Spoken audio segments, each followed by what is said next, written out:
Time நான் beta breed பண்ணியிருந்தேன்னா அதுக்கப்புறம் வந்து ஒரு 200 ஃப்ரேஸ் வந்துச்சுன்னா அது வந்து என்னால் காப்பாற்ற முடியலண்ணா. ஒரு 50 தானே காப்பாற்ற முடிச்சு. இது எல்லாமே காப்பாற்றுறதுக்கு என்ன ஃபுட்லாம் போகலாம்?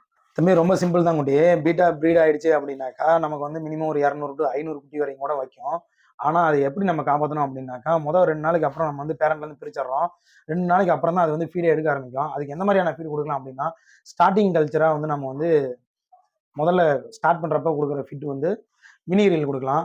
அதுக்கப்புறம் ஒரு 4-5 நாளைக்கு அப்புறம் நீங்கள் ஆர்டிமியா ஹேட்ச் பண்ணி கொடுக்கலாம். அதுக்கப்புறம் மொயினா, டாப்னியா, பிளட் வார்ம் அந்த மாதிரி கொடுத்து ப்ரூவ் பண்ணிங்கன்னா உங்கள் ஃபிஷ் வந்து மேக்ஸிமம் வந்து டெத் ரேஷியோ கம்மி பண்ணி நம்ம காப்பாற்றிடலாம். இவ்வளோதான் விஷயம். ரொம்ப சிம்பிள் தான். அடுத்த தடவை நீங்கள் ஈஸியாக காப்பாற்றிடலாம்.